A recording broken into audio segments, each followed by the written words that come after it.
Então, primeiramente, eu gostaria de agradecer a todos os amigos aí de Caraguatatuba pelo convite que nos foi estendido. Gostaria de aproveitar a ocasião para parabenizar a casa pelos 77 anos que são completados, certamente preparando aí muitos anos mais de trabalho e de serviço com Jesus. Então, os nossos votos aqui, o nosso abraço fraterno, né, e votos de muita paz, de muita luz a todos os tarefeiros da casa, encarnados, desencarnados, porque a grande riqueza de uma casa espírita, como de qualquer núcleo cristão, são os laços entre os corações que ali vão se formando, né? Os laços de amizade, de afeto, de carinho. É essa alma, digamos assim, de qualquer casa espírita, e é isso que realmente transforma, ilumina todos os que têm a oportunidade de ali passarem, além, é claro, da luz do Evangelho, a luz do Consolador, que são certamente distribuídas abundantemente a todos que têm a oportunidade de participar, né, dessa família espiritual. Então, mais uma vez, o nosso parabéns pela casa, né, a casa pelos 77 anos, ao Amor e Caridade. O nosso abraço fraterno a todos que nos acompanham, seja aí de Caraguá ou de todas as partes do estado de São Paulo, do Brasil, enfim. Que Jesus, meus amigos, nosso mestre, nosso amigo, nos abençoe, nos inspire e nos envolva, né, com o calor do seu amor nesta noite fria, para que sintamos assim embalados e inspirados à caminhada e à transformação que todos nós temos por realizar. E o assunto que nos motiva às reflexões nesta noite parte de um tema que sempre nos chama muita atenção, que sempre nos fascina toda vez que nos debruçamos sobre essa história, digamos assim. Me refiro aqui à história do cristianismo, da mensagem de Jesus do mundo, o advento da Boa Nova entre os homens, entre nós aqui, habitantes deste planeta. Porque quando nós pensamos na origem da Boa Nova, em como tudo começou, Jesus lá na Judéia, na Galileia, percorrendo aquelas estradas poeirentas, amparado ou seguido ali por alguns corações singelos, simples pescadores, pessoas do povo que sentiram-se atraídos por aquela expressão, por aquela irradiação de amor, por aquele magnetismo sublime. Diante dele, todo um cenário a modificar, não só daquela região, daquele contexto, mas do mundo. Ficamos a imaginar a que distâncias no tempo e no espaço o olhar de Jesus se projetava, compreendendo naturalmente a imensidade da tarefa que lhe cabia, que lhe cabe junto ao Pai, que não é outra coisa senão a tarefa da redenção humana ou da humanidade terrestre. Lançava ele sementes ali de um projeto para os séculos. E, naturalmente, ele compreendia toda a dimensão desse processo. Mas quando nós olhamos como tudo começou, especialmente dadas as nossas limitações ainda de apreensão das realidades mais profundas da vida, né? Seja pela nossa ignorância, pela materialidade ainda dos espíritos que somos tão materializados, pelas nossas limitações, pelos nossos sentidos, quando olhamos como se deu todo esse processo, realmente não há como não se impressionar. O que movia tudo aquilo? O que estava por trás de tudo aquilo para que tantos óbices, tantos obstáculos, tantas dificuldades pudessem ser superados? A começar, por exemplo, pelo Império Romano, que logo no nascedouro do cristianismo se tornou ali um dos seus principais algozes, né? Identificou ou elegeu os cristãos como adversários do império, e as perseguições foram cruéis, foram realmente dificílimas, né? Foram muito severas, e os cristãos tudo suportaram com humildade, com resignação, Então, realmente é de nos impressionar essa trajetória, essa construção, esse caminhar até aqui. E ficamos então a imaginar o que está por trás, o que opera nos bastidores, o que faz assim de uma causa, de um movimento, algo tão poderoso, não no sentido dos poderes do mundo, tão frágeis, embora muitas vezes apareçam ou se mostrem como tão indestrutíveis, são tão frágeis diante desse poder que vemos, por exemplo, a nutrir e a conduzir a mensagem do Cristo ao longo dos séculos. Mesmo com todos os equívocos que depois nós, criaturas humanas, nela introduzimos, né? Imiscuímos aí os nossos interesses, caprichos, equívocos, à pureza da doutrina de Jesus, mas ainda assim ela permaneceu viva, incólume, porque se maculamos o entorno, o núcleo permaneceu inatacado, intocado em sua pureza, em sua origem divina. É isso que nós vamos ver em algumas palavras, por exemplo, de Kardec, quando ele vai mencionar isso no capítulo 23 do Evangelho segundo o Espiritismo, quando fala que a doutrina de Jesus, nascida ali num obscuro burgo da Judéia, né? Um recanto ali obscuro, apagado, da Judéia, que já não era uma das províncias assim mais destacadas do Império Romano, né, a Palestina. Dentro daquele contexto, ainda a Galiléia era um dos mais obscuros e apagados recantos, menosprezada a Galiléia até mesmo pelos seus irmãos, né? Os judeus que viviam mais ao sul, na Judéia, os galileus eram muitas vezes menosprezados. Que de bom pode vir da Galiléia? E, no entanto, Jesus ali escolhe iniciar e conduzir boa parte do seu ministério público. E é o que Kardec vai destacar, vai frisar que aquela doutrina nascida no obscuro burgo da Judéia foi plantar o seu estandarte na grande cidade dos Césares, em Roma, à face dos seus mais encarniçados inimigos.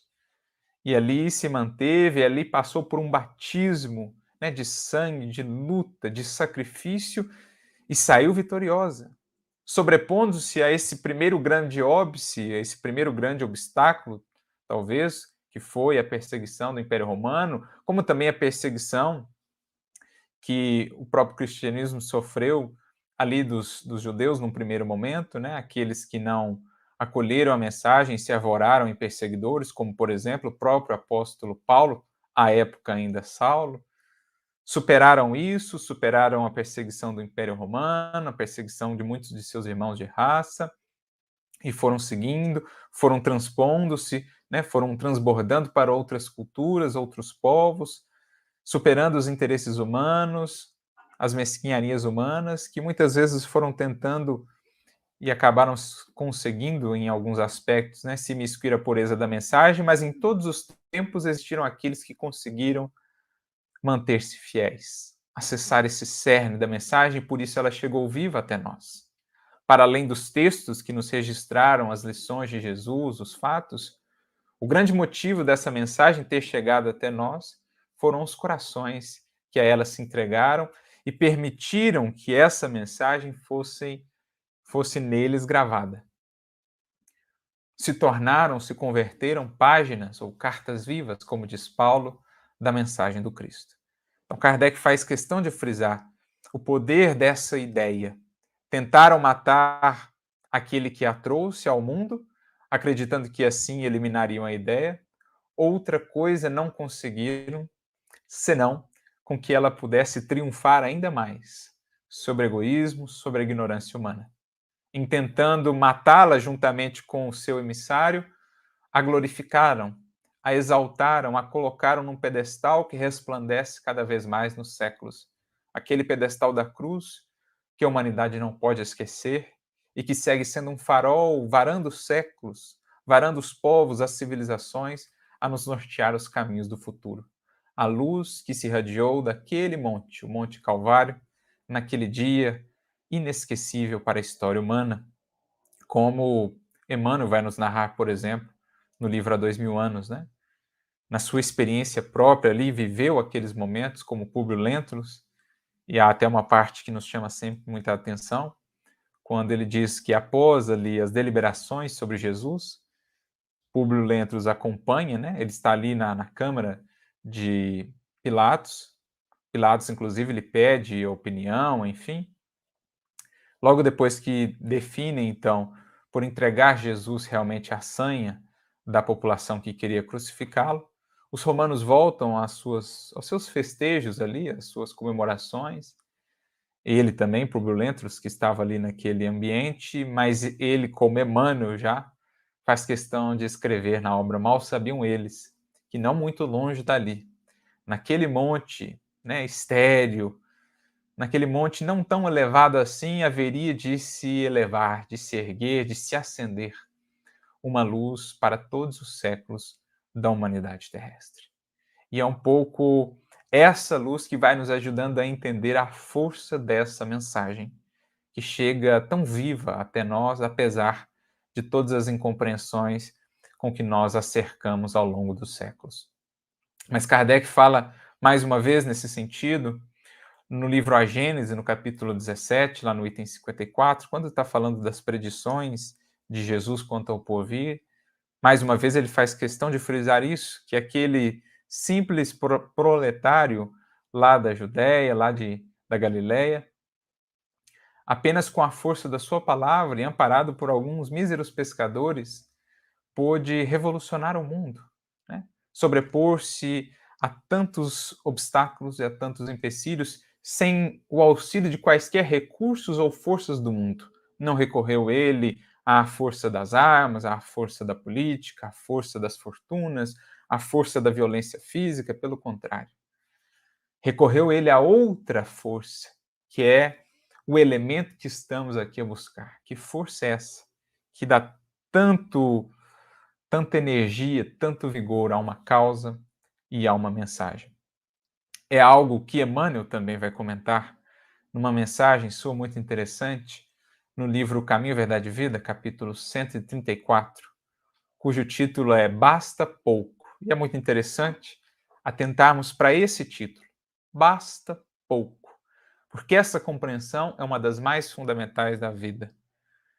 O pouco com qualidade, o pouco feito realmente em harmonia com aquilo que é superior, com aquilo que se alinha com os desígnios divinos, torna-se o muito, torna-se algo invencível, algo indestrutível.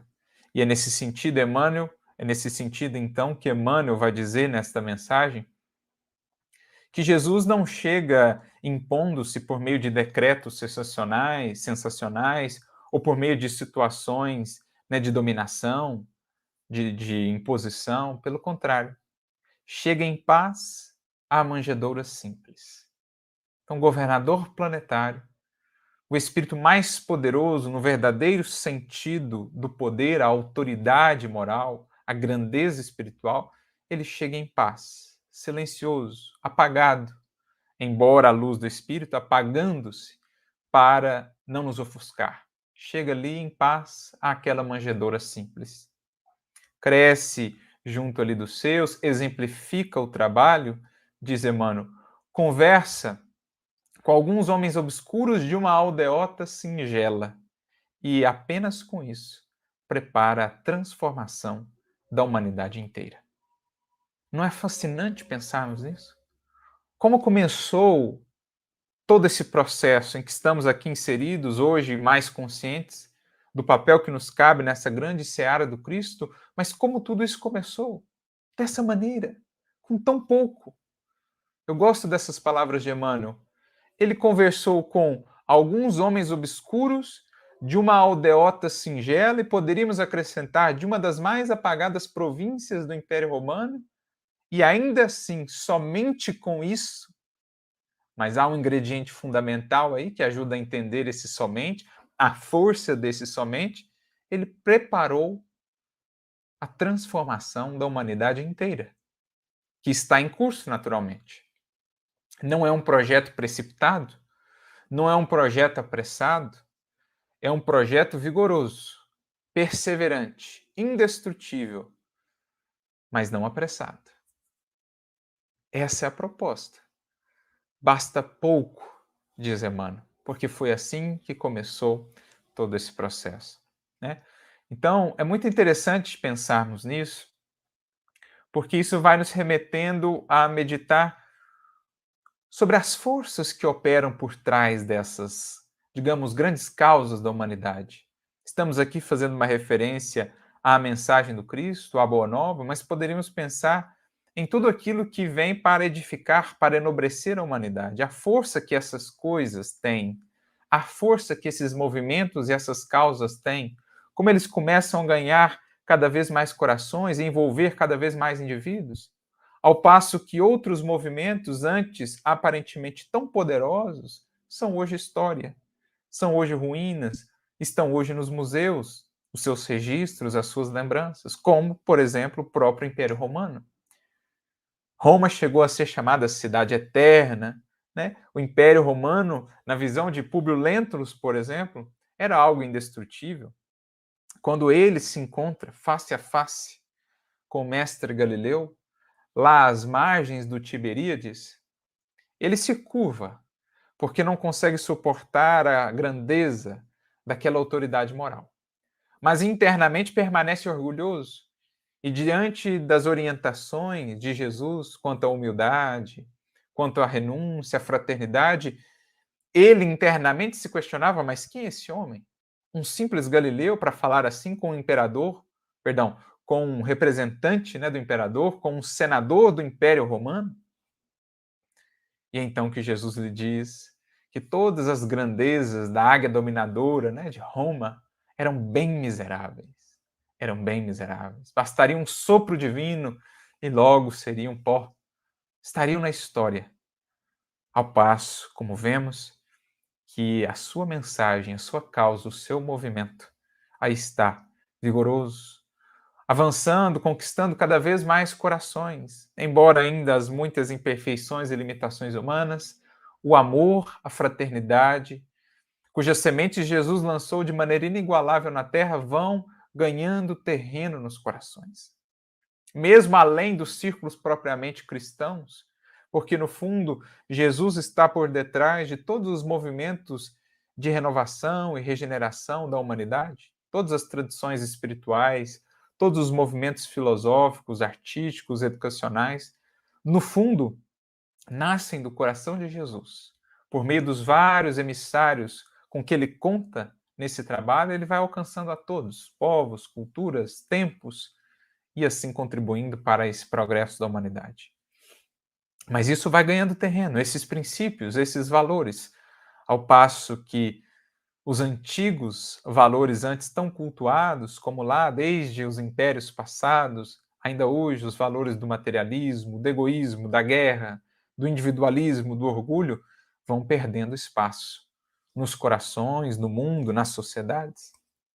Embora ainda os estertores daqueles que insistem em manter as coisas como eram, como vinham sendo, é chegado um tempo, dizem-nos os Espíritos, de verdadeira e efetiva renovação.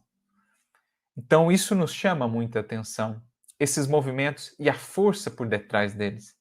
Essa força divina, essa força oculta que parece sobrepujar todas as outras forças que conhecemos. E é sobre isso que nós gostaríamos de conversar. Não sem antes passar também por um trecho da Revista Espírita, perdão, do livro Viagem Espírita, em 1862, né? Esse que é um livro essencial, realmente muito rico, embora seja fininho, né? Mas um livro muito rico, porque nos traz um pouco desses bastidores da atuação de Kardec, para além ali do seu gabinete, onde ele escrevia as obras e tudo mais. Este homem teve também uma atuação muito profícua, muito amorosa, muito dedicada, visitando outras cidades, outros centros espíritas, comungando com outros corações e divulgando assim a doutrina espírita, não só pelo esclarecimento que levava, mas também pela expressão de afeto, de carinho, de amorosidade. Então, um verdadeiro apóstolo, no sentido mais profundo do termo.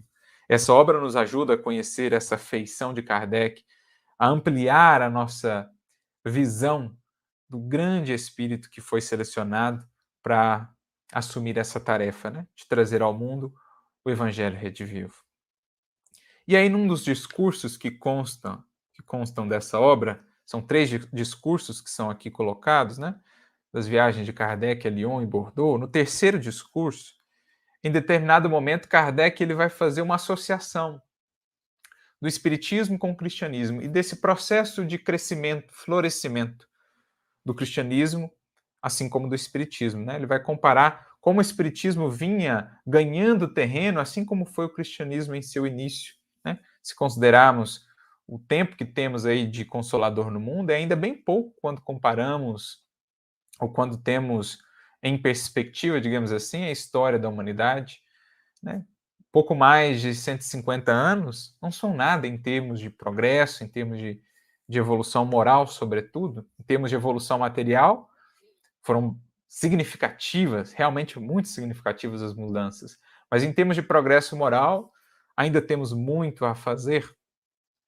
Mas nesse período, o quanto a doutrina espírita já não tem trazido ao mundo, quantos frutos já não tem produzido em vários e vários corações que a acolheram. Então Kardec vai fazer uma comparação e ele diz assim: vede, senhores, estamos já bem distantes das mesas girantes. E, entretanto, apenas alguns anos nos separam do berço do Espiritismo. Então, isso aqui é no início ali, né, dos anos 60, 1861, 1862, quando ele faz essas viagens a Lyon e Bordeaux. Na verdade, acho que em 1860 ele faz a primeira, depois em 61, e aí ele faz outras viagens. Então, por volta desse período, né, o espiritismo, propriamente falando, tinha poucos anos, se considerarmos que o espiritismo nasce, digamos assim, oficialmente em 57, 1857. Mas Kardec considera, olha, já estamos bem distantes das mesas girantes, porque ele não fala em termos de tempo, ele fala em termos de compreensão. Aquilo que antes eram simples fenômenos, aparentemente sem uma significação maior, ou motivo apenas de curiosidade, agora já havia se convertido numa doutrina filosófica, com horizontes extremamente vastos que abria para a humanidade, ajudando não somente o progresso intelectual pela compreensão das leis divinas, do universo, da vida, mas, sobretudo, também o progresso moral dos corações, das coletividades. Então, é nesse sentido que Kardec fala, como passados tão poucos anos, o Espiritismo já havia avançado para tanto além daqueles simples fenômenos, né? Quem quer que tivesse sido bastante audacioso para predizer o que hoje se passa, seria levado à conta de insensato aos olhos dos seus próprios correligionários. Porque, ao longo dessas viagens, Kardec vai se impressionando com o número de adeptos que vão surgindo nas cidades que ele vai passando, com o número, né, de correspondências que ele vai recebendo, isso vai crescendo como que exponencialmente. Então, ele vai ficando, ele próprio, muito impressionado com isso, e ele diz, olha, se há pouco tempo atrás se falasse no que hoje se tem aí, no que hoje se vê, mesmo entre os correligionários, o indivíduo seria considerado um entusiasta, simplesmente, ou um insensato, né? E, no entanto, a doutrina crescia. O Consolador Prometido ampliava, digamos assim, a sua influência e os seus benefícios.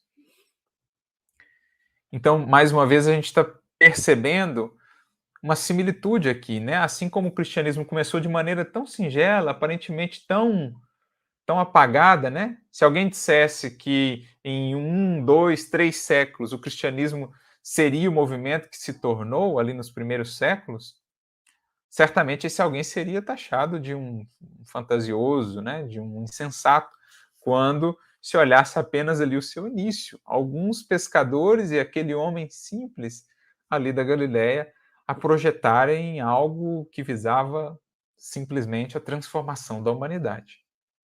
Então, o Espiritismo tem também essa origem, digamos assim, singela, essa origem humilde, por meio de fenômenos aparentemente sem uma maior significação ou apenas motivo de curiosidade.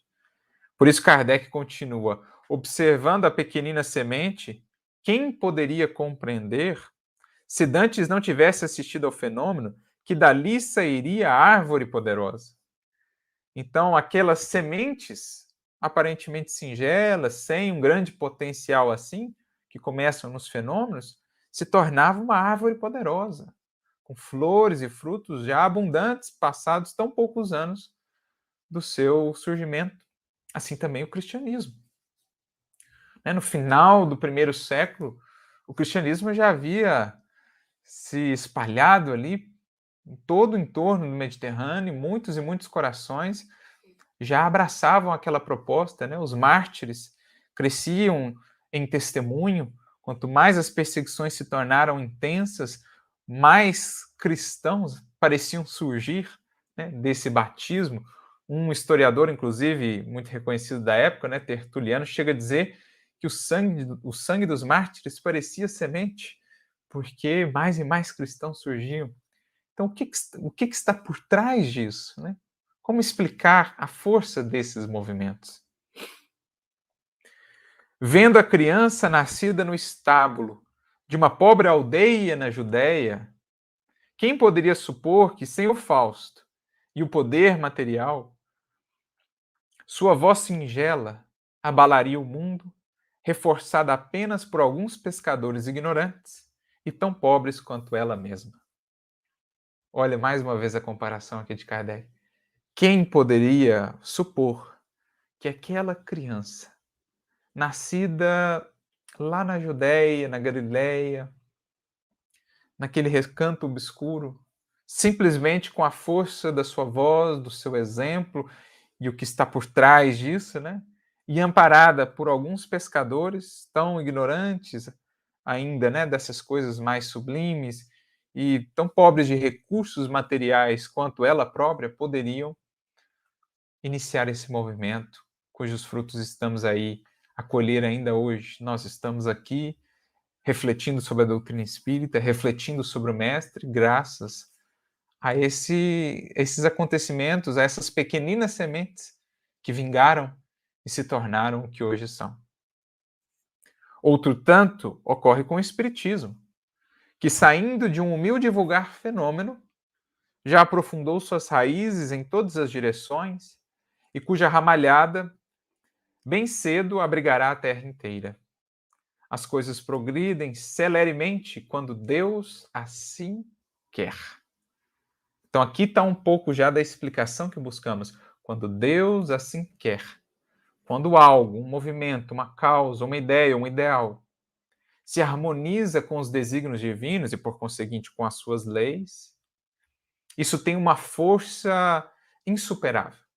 Quando vem no momento devido, quando vem no momento propício, e se é de Deus, vem no momento propício, isso é uma força da natureza, a força das forças, porque tem Deus a secundá-la. O que nos faz lembrar, mais uma vez, recordando da história do cristianismo, do próprio Gamaliel, aquele que foi rabino, né, professor de Paulo, quando, ainda bem no início, logo após a crucificação de Jesus, quando os apóstolos davam continuidade às tarefas ali em Jerusalém, alguns deles foram presos, e Gamaliel então intercede por eles junto ao Sinédrio, do qual ele, Gamaliel, fazia parte. Isso está registrado no capítulo 5 do livro de Atos dos Apóstolos. E Gamaliel então se ergue diante do conselho ali, né, de anciãos, e diz: olha, eu diria para deixarmos esses homens em paz. Porque se isto que eles estão propondo, que eles estão fazendo, é obra dos homens, perecerá por si mesmo. Não perdurará. Mas se isso for obra divina, nós não poderemos contra ela. E não queiramos nós ser pegos combatendo contra os desígnios de Deus. Porque a pretexto de defenderem, né, a lei divina, defenderem Moisés, estavam, no fundo, combatendo ali um projeto divino, um projeto do alto. Então, Gamaliel, muito lúcido, né, muito inspirado, antes de propriamente se converter ao cristianismo, como a gente vê lá no Paulo Estevão, ele já fez essa intercessão. Ele foi um dos que intercedeu junto de Saulo, né, para libertar Simão Pedro, João Evangelista, os demais apóstolos, e no caso de Estevão, ele não conseguiu realmente mudar a pena, porque Saulo foi inflexível, quis realmente manter a pena de morte para Estevão, mas foi graças a Gamaliel que eles foram salvos. E Gamaliel argumenta aqui nesse sentido: olha, deixemos eles em paz, Porque se for obra humana, se for ilusão humana, não tem vida em si mesmo. É fogo de palha, digamos assim, não vai perdurar. Mas se for obra divina, se existir aí essa força divina por detrás a amparar, não queiramos ser nós os que se colocam aí como obstáculos. Né? Porque vemos lá na doutrina espírita, no livro dos Espíritos, que aqueles que se colocam como obstáculos ao progresso, está lá no livro terceiro, né? Quando Kardec trata da lei de progresso, mais cedo ou mais tarde serão levados de roldão. Né? Mais cedo ou mais tarde, o carro do progresso passa por cima daqueles que se colocam ali como seus entraves. Então não queiramos estar nessa posição, é o que Gamaliel disse, e é o que Kardec está dizendo aqui. As coisas progridem celeremente quando Deus assim o quer. Claro que o nosso celeremente nem sempre é o celeremente de Deus. A nossa noção de tempo, de rapidez, nem sempre é de Deus. O que são 2, 3 séculos para Deus? Né? É um piscar de olhos, um piscar de um piscar de olhos. Né? Se a gente comparar assim, para nós pode parecer muito enquanto encarnados aqui, mas em termos de evolução moral, de progresso moral na Terra, é um átimo. E considerando que nada ocorre fora de sua vontade, quem não veria aí o dedo de Deus?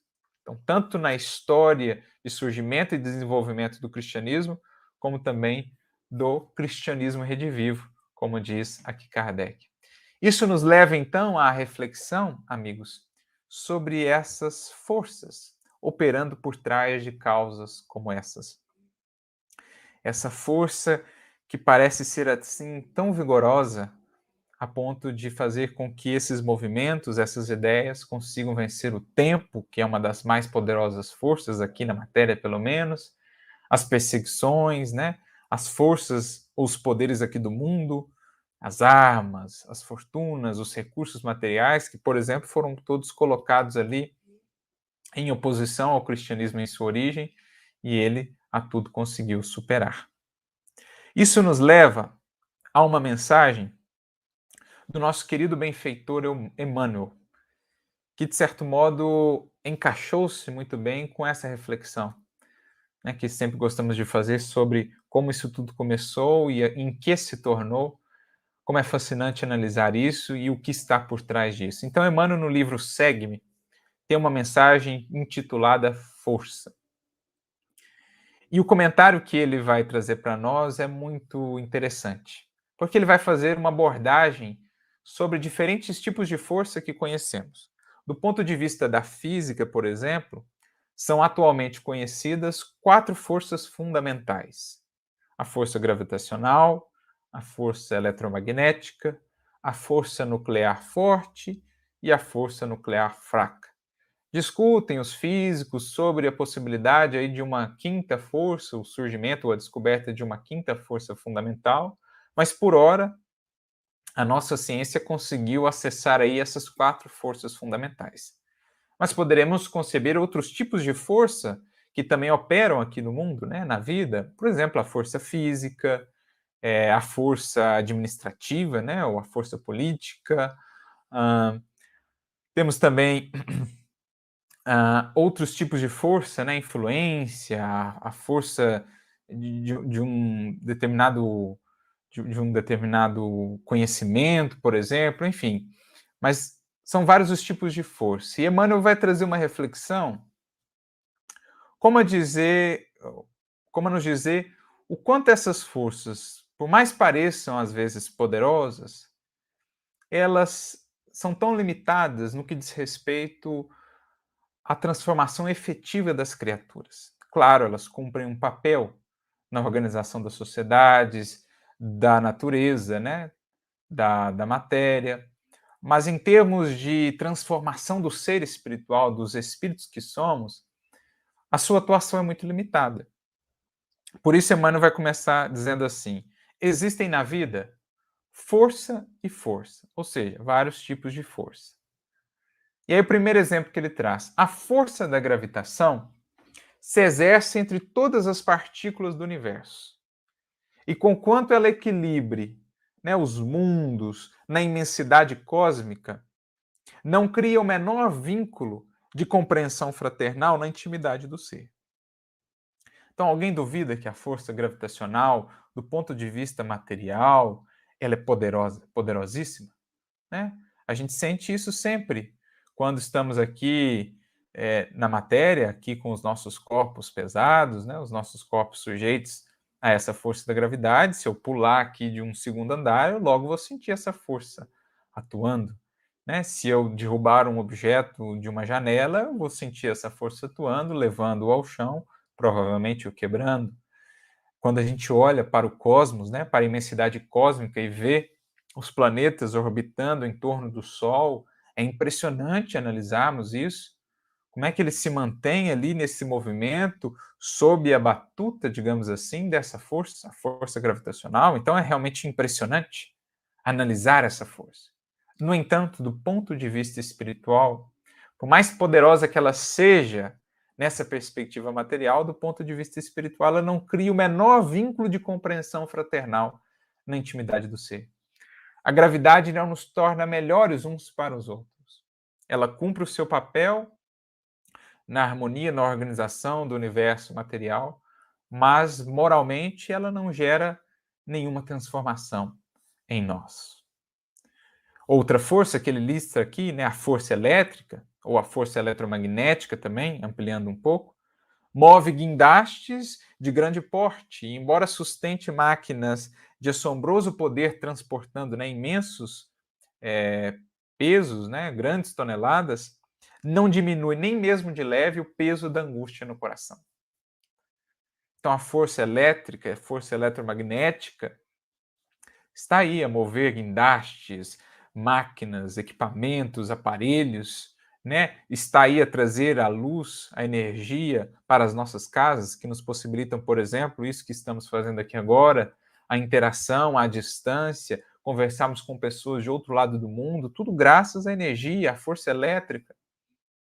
No entanto, essa força que é tão poderosa do ponto de vista material, não diminui nem mesmo de leve o peso da angústia no coração. A força executiva, ou a força administrativa, né, ela determina a obediência aos textos legais e, embora ela influencie a vida de milhares, milhões de criaturas que estão aí sob a tutela dessas leis que organizam a sociedade, ela não consegue modificar no espírito essa ou aquela íntima decisão. Ela não consegue penetrar lá dentro do indivíduo e modificar esta ou aquela íntima decisão. Tanto é assim que muitas vezes existem aqueles que as burlam, né? Que passam por cima dessas leis em desajuste aí na vivência social e acabam se tornando, então, acabam incorrendo, né, na necessidade de sofrerem determinadas sanções visando a harmonia social. Então, embora as leis, a força administrativa seja essencial, imprescindível para a organização das sociedades, como ainda estamos, né, na condição em que ainda estamos, ela não consegue entrar no indivíduo e torná-lo melhor. De um modo geral, ela impede que ele faça isso ou aquilo outro e define sanções, determinadas punições, caso ele faça isso ou aquilo outro. Mas ela não entra dentro dele para modificar alguns aspectos do seu proceder moral, dos seus sentimentos, enfim. E aí, mais um exemplo, o último que ele lista aqui, é a força física, que preside campeonatos aí de robustez, de habilidade, como estamos vendo agora nas Olimpíadas, e que, no entanto, não clareia o menor dos distritos no campo do sentimento. Então, atletas que treinam por anos a fio, que expressam habilidades que nos impressionam de fato, né? Capacidades do corpo humano, do ser humano que julgávamos antes impensadas, mas essa força física não clareia muitas vezes o menor distrito no campo, no universo íntimo aqui do sentimento. No entanto, e aqui vem um aspecto bonito, né? Que nos diz Emmanuel, existe uma força que essa força por detrás desses grandes movimentos, dessas grandes causas, essa força oculta, mas poderosíssima, que opera no mundo sob a inspiração de Deus, sob a orientação divina, existe uma força que, digamos assim, orienta todas as outras forças, supera, sobrepuja todas as outras forças e por isso é ela a força das forças. A força das forças, diz Emmanuel, aquela que sublima os astros e alimenta os motores para o bem, que encaminha a autoridade para a misericórdia e aciona os braços no serviço aos semelhantes, a única que penetra a alma e lhe orienta os impulsos na direção da felicidade, da paz, da elevação e do entendimento, é a força do amor. Olha que fascinante perspectiva que Emmanuel nos traz. Existem muitas forças operando aqui no mundo, no universo. É a força gravitacional, eletromagnética, a força física, a força executiva, como aqui foi mencionado. Todas têm a sua razão de ser, a sua importância, são poderosas dentro de determinadas perspectivas, mas nada são, pouquíssimos são quando comparadas com aquela que é a força das forças, que é a que orienta os mundos na direção da sublimação, porque a gravitação orienta os mundos no sentido do seu movimento no cosmos, mas aquilo que os faz movimentar os mundos e as humanidades no sentido da evolução é a força do amor. Por isso, é a que sublima os mundos. A que alimenta os motores para o bem. Porque os motores, as máquinas, a força elétrica aí, ela é neutra em si mesma. Muitas vezes acaba sendo utilizada para o mal, para a guerra, para prejudicar outras pessoas. No entanto, existe uma força que faz com que essa força elétrica, a força das máquinas, dos equipamentos, seja sempre usada para o bem. E essa força é a força do amor. Por isso ela é mais poderosa que a força elétrica. Existe aquela que encaminha a autoridade ou a força administrativa, executiva, para a misericórdia, para que ela não se torne instrumento de tirania, de opressão, de corrupção. A força do amor orienta a execução da força administrativa no sentido da misericórdia, do bem comum. E existe ainda a força do amor a orientar a força física, as possibilidades do corpo no serviço aos semelhantes. Não apenas nos campeonatos de habilidade ou robustez, mas mobilizar agora as mãos para aquilo que edifique, para aquilo que transforme outras vidas, né? Esse corpo físico, essas forças físicas que temos, que muitas vezes estarão a serviço do desequilíbrio, do prejuízo de outras pessoas, do crime, infelizmente, mas vem a força do amor e orienta as possibilidades físicas que nós temos de atuação aqui na matéria, no sentido, na direção do bem. Então é muito bonito pensarmos no porquê o amor é essa força das forças. Porque representando os desígnios de Deus a atuarem, a se espraiarem por todo o universo, né? O amor, na definição de Emmanuel, no último capítulo do livro Pensamento e Vida, que é esse próprio hausto do Criador, essa força com que ele envolve toda a criação, ele vai direcionando, orientando todas as outras forças em operação no universo e na vida de cada criatura, para que todas elas possam convergir para o bem, para a luz, para a evolução. Por isso, quanto mais se avança na escala da consciência, da evolução, do progresso, mais passa a preponderar essa força, digamos, nos círculos da criação. O próprio Emmanuel tem uma outra mensagem que achamos realmente muito interessante, está no livro Bênção de Paz, no capítulo 18, intitulada Ante a Força do Bem. E ele começa dizendo assim, que muitos acreditam simplesmente na força e por isso agem, né, por meio da imposição. No entanto, diz Emmanuel, a força comanda apenas coisas e corpos. E em matéria de condução ou vivência, demanda sempre mais força para poder continuar. Olha que interessante. A força comanda apenas corpos e coisas. E para ela seguir operando em termos ou em matéria de condução ou vivência, né, dos indivíduos, das coletividades, ela precisa sempre de mais força. No entanto, no plano da alma, do espírito, apenas o amor, fonte da vida, consegue estabelecer o verdadeiro equilíbrio, a verdadeira harmonia, a condução adequada dos corações das criaturas. Por isso, mais adiante, né, no final dessa mensagem, ele vai concluir com a seguinte frase: Quanto mais baixo nas esferas da natureza, mais intensamente se mostra o bem da força. Mas quanto mais alto nos planos do espírito, mais pura se revela a força do bem. Olha que lindo. A comparação. O bem da força, a força do bem.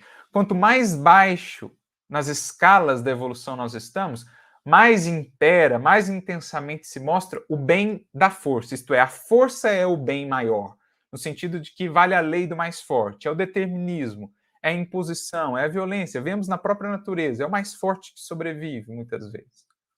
Né? Quanto mais baixo nas esferas da evolução.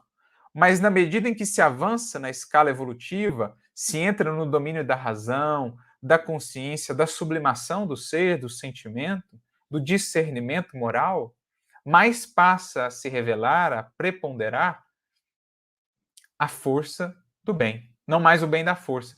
Então não é a força que é mais o bem maior, mas sim agora o bem passa a ser a força maior, ou a força do amor. Então é muito interessante isso, porque é um estudo sobre evolução. Né? Quanto mais baixo nas escalas evolutivas, mais ainda é a lei do mais forte. É o bem da força. É o determinismo, é a imposição.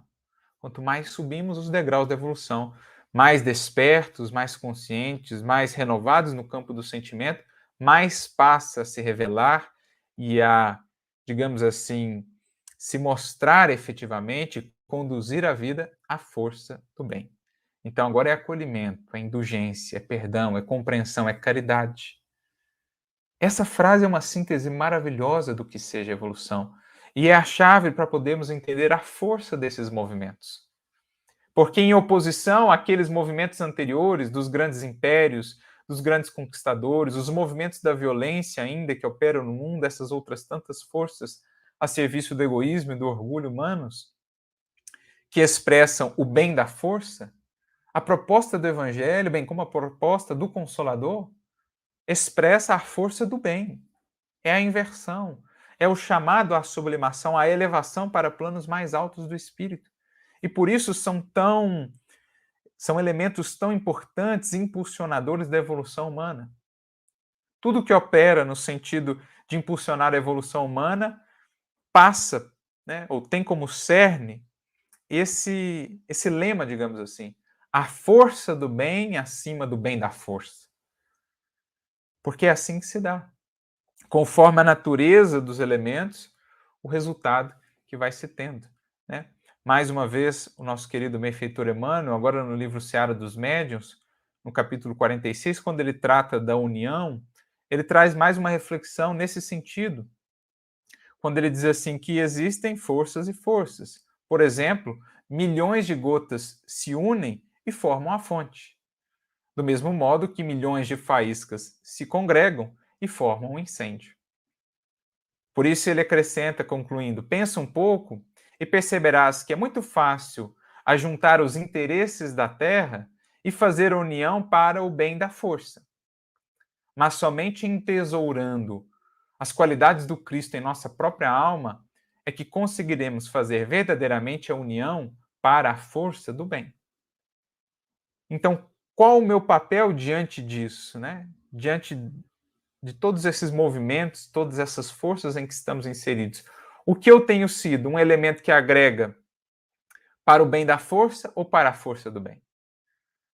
Como no exemplo que Emmanuel dá, o conjunto de milhões de gotas forma uma fonte que descedenta, que traz vida, que alivia.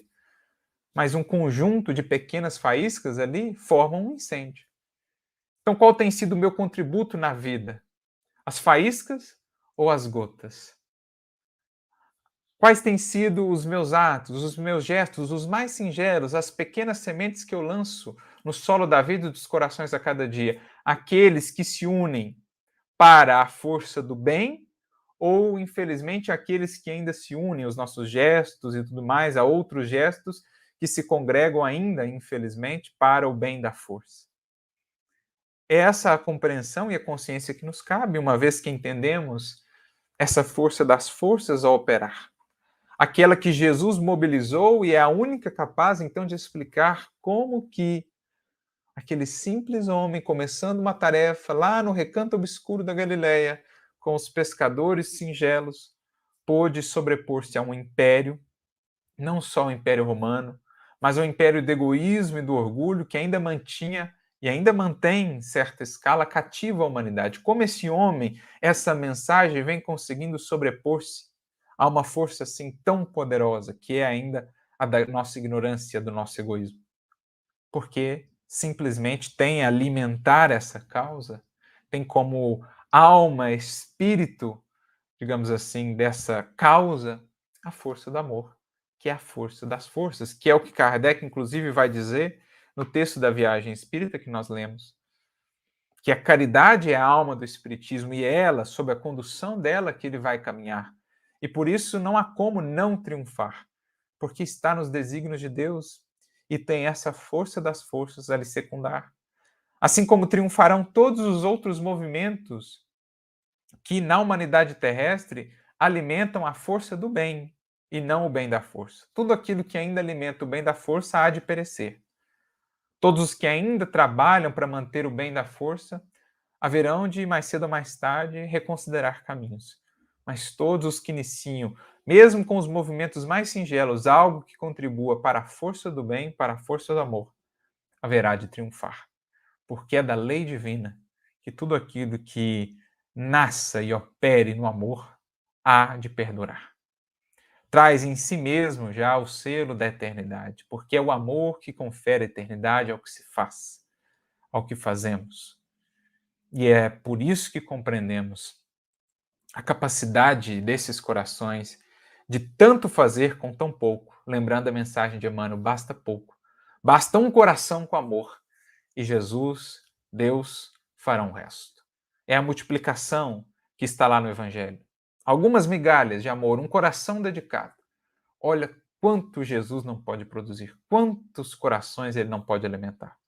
Como não nos lembrarmos aqui do apóstolo Paulo, da sua tarefa, do seu apostolado, como explicar tamanha influência esse homem teve em tantos corações, em tantas vidas, como ele teve forças e recursos para levar o cristianismo a tantos locais, a tantos horizontes, a tantos corações, senão entendemos essa força das forças a ampará-lo.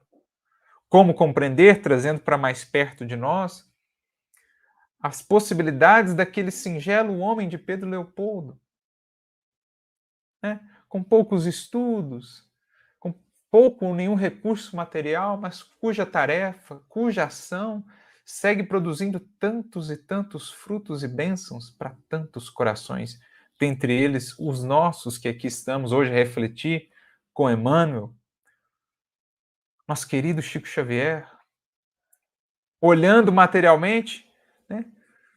Nenhuma força política, nenhuma força de fortuna, nenhum poder humano, e, no entanto, revestido ali desse poder divino pela força do amor que o movia, que o inspirava. Isso explica o alcance da sua tarefa, os milhões de almas que hoje devem a ele tamanha gratidão. Assim também a Paulo, assim aos primeiros cristãos, assim a Jesus, que em última escala, que no ápice do concebível por nós, testemunhou o tremendo, imenso poder dessa força que superou impérios, não somente materiais, mas impérios morais ainda viciosos, que aos poucos vão cedendo terreno para a expansão e para, digamos assim, o estabelecimento definitivo do reino de Deus na terra e nos corações. Que saibamos então meditar sobre isso e nos alinhar com essa corrente da vida. Que tenhamos essa força no secundário, que sejamos nós aqueles que trazem elementos para agregar não mais ao bem da força, mas à força do bem. E então o amor, por meio de nós e conosco, haverá de ampliar ainda mais as possibilidades da luz e estabelecer em nós e ao redor de nós as bênçãos da paz e da fraternidade com Jesus, pois essa é a força que tem movido a causa da Boa Nova e há de movê-la até o triunfo pleno e integral nos corações humanos. Que Jesus nos abençoe e inspire a todos muita luz e muita paz.